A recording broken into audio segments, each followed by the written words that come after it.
everybody, we're back. My next guest tonight has appeared in over 130 films, including City Slickers, for which he won an Oscar. It's Oscar night here at the show. Now he's the author of this book of poems entitled The Forest of Love. Please welcome Jack Palance.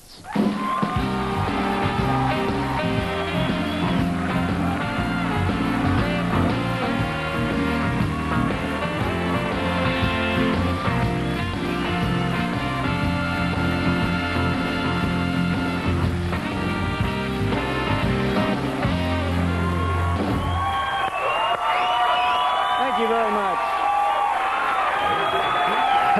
For you. Oh, boy. Very nice to have you on the show. Thank you. I think they're kidding. Obviously, they were expecting somebody else. No, they're happy to see you. You're Jack Palance. You're Jack Palance, damn it. I believe you.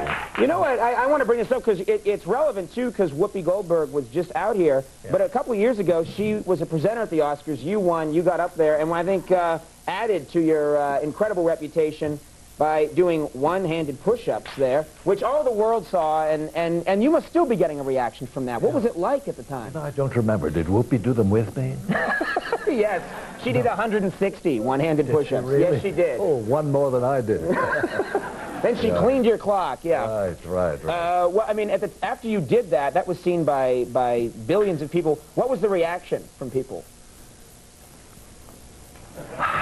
Bored by it. They were like, what else we got? No, they were wonderful. In Los Angeles, they were so wonderful that you wanted to run away, actually. Mm-hmm. And so, after 5 days of people running up and saying, do that one-handed stand, or would you stand? I don't think they knew what the hell I did because they had me doing all kinds of things. And I really, absolutely, really decided to take a trip. So I went to Buenos Aires. I wanted to go there. So 5 days later, I'm in Buenos Aires, and I think, I don't have to listen to that anymore. Boy, have I had this. And I get off the airplane and walk into the terminal. Yeah, that's the end of me. And there's the people walking along, and then some of them say, "Oh, Senor Palance, look, mira!" And they drop to the floor and they start doing this. Holy God! Oh my God, this thing haunted you. Now, when you talk about the power of television, where the hell can you go? You know? I don't know. No, don't look at right. me. We don't know about the power of TV yet here at the show.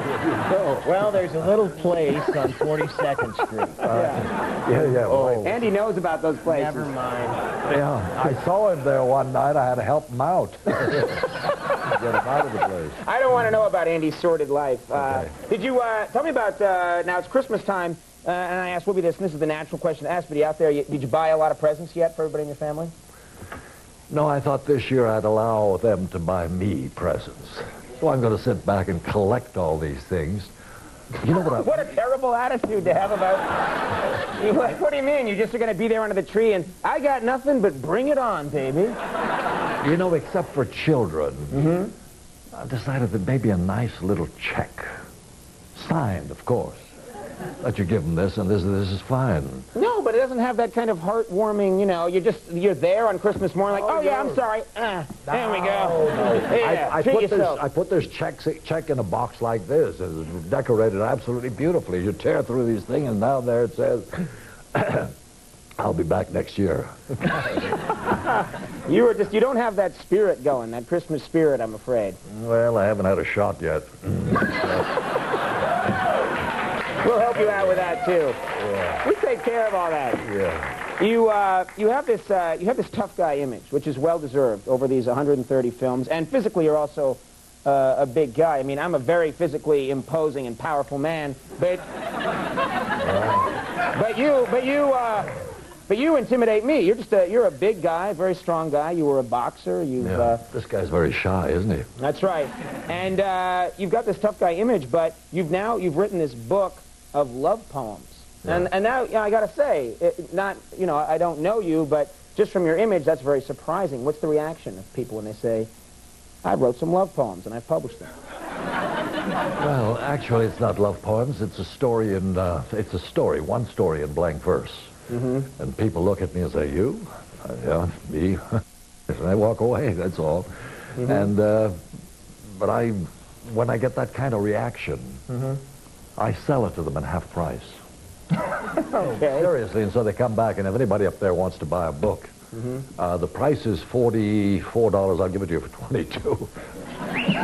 This sounds like some kind of scam. It is a You're gonna have your station wagon with the back down, selling these things to the crowd as they leave. Yeah. Well, you know, you've got this.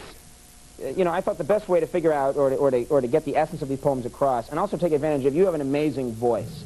You're just gifted with this incredibly famous, rich, resonant voice. Is to have you maybe read a selection from your book of poetry if any people would like. Would you do that for us?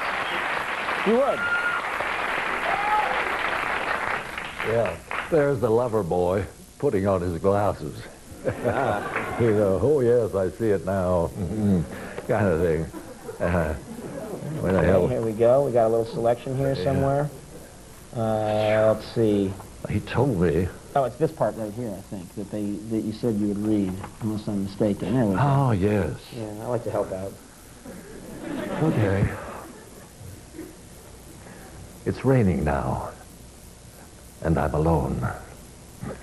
5 o'clock in the morning, and sleep won't come. I lie here listening to rain and thunder, and then the wind rustling the leaves, which are beginning to color and fall. Rain is so beautiful, a concerto of sounds.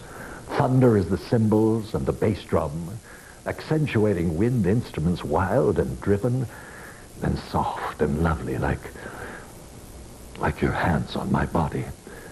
Occasionally, a lightning flash, and I feel you taking me deep inside again. The trembling of your body, the gentle moan of somewhere else in some other world. I feel myself moving through you and with you, and I'm frightened that someday this may end.